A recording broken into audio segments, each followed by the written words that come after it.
ប្រហែលថ្ងៃមុនញ៉ាំតែម្ហូបគោកហើយនិងម្ហូបក្រៀមក្រោះឥឡូវនេះចាប់ផ្ដើមធ្វើទឹកសម្លញ៉ាំវិញហើយខ្ញុំដាក់ឆ្នាំងឲ្យក្តៅបន្ថែមជាមួយនឹងប្រេងអូលីវបន្តិចមកហើយដាក់ជាមួយនឹងខ្ទឹមសចិញ្ច្រាំចូលបន្ទាប់មកខ្ញុំកូរលេងវាឈ្ងុយនិយាយទៅមួយរយៈនេះខ្ញុំចូលចិត្តស្លអញ្ចឹងមែនតើដោយសារតែវាធ្វើឲ្យទឹកសម្លយើងឈ្ងុយអីអញ្ចឹងណាហើយកូររហូតតតែវាឡើងក្រហមល្អអញ្ចឹងទៅអ្នកខ្លះគាត់អត់ចូលចិត្តកូរឲ្យក្រហមពេកទេប៉ុន្តែខ្ញុំចូលចិត្តឲ្យវាឡើងឈ្ងុយណាបានញ៉ាំទៅវាឆ្ងាញ់ហើយខ្ញុំប្រើភ្លើងតិចៗទេបងឆ្នាំងដីលឿនណាតមកសន្ទុះក្រៃមកចង់ខ្លោចបាត់អានឹងឈាមខ្លះណាផ្លេចដៃតែមួយផ្លែតសោះខ្ញុំដាក់ជាមួយនឹងមាន់ចូលអញ្ចេះនិយាយទៅខ្ញុំលេខតុក 4-5 ដុំយកទៅប្រឡាក់ជាមួយអំបិលម្ទេសហើយអានេះវិញខ្ញុំយកមកស្ងោរដោយសារតែខ្ញុំចង់ញ៉ាំទឹកសម្លមែនតើមានអារម្មណ៍ថាឃ្លានទឹកសម្លអញ្ចឹងមិនថាញ៉ាំគោកពេកឲ្យដឹងប្រឹងម្ដងខ្ញុំបន្ថែមជាមួយនឹងអំបិលដាក់ជាមួយនឹងប៊ីចេងហើយកូរច្របល់បន្តិចទៅបើសិនជាសាច់ស្វិតអីបងកុំដាក់គ្រឿងទេសចូលអញ្ចឹងវាអត់ងាយផុយអញ្ចឹងតែខ្ញុំគិតថាអ្នកដែលធ្វើ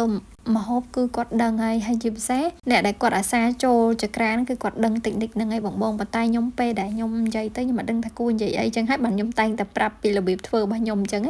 ខ្ញុំបន្ថែមជាមួយនឹងគ្រឿងជំនួយរសជាតិដាក់ជាមួយនឹងទឹកត្រីបន្តិចទៅ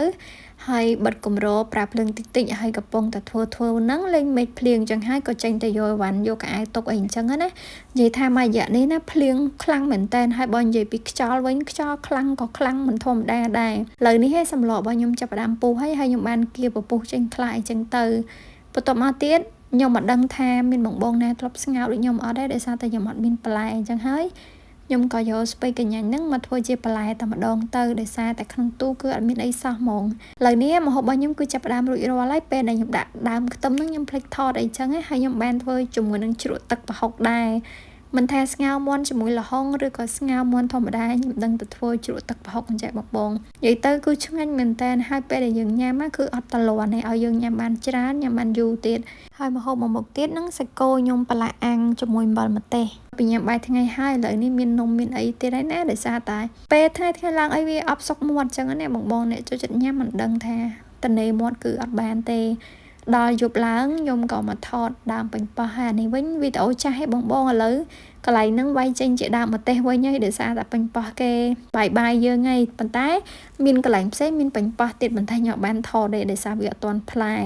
ដល់ល្ងាចឡើងខ្ញុំក៏មកធ្វើម្ហូបទុកញ៉ាំល្ងាចតទៀតចឹងណានិយាយពីថាម្ហូបវិញវិលព្រឹកវិលល្ងាចលឿនមែនតើហើយចំពោះខសាច់ជ្រូកនេះខ្ញុំអត់បានថតទេបងនិយាយទៅថតបានតែប៉ុណ្្នឹងអាពេលចិត្តឆ្អិនអីចឹងណាខ្ញុំដាក់ជាមួយនឹងស្ពៃជូរហើយមានជាមួយពងទានិយាយពីថាពងទាហ្នឹងធំមែនតើឡងមូវែងចង់ដូចពងក្រពើហ្មងហើយវីដេអូរបស់ខ្ញុំគឺមានតែប៉ុណ្្នឹងទេអរគុណបងកុំភ្លេចជួយ like ភេទម្នាក់មួយផងអរគុណបាយ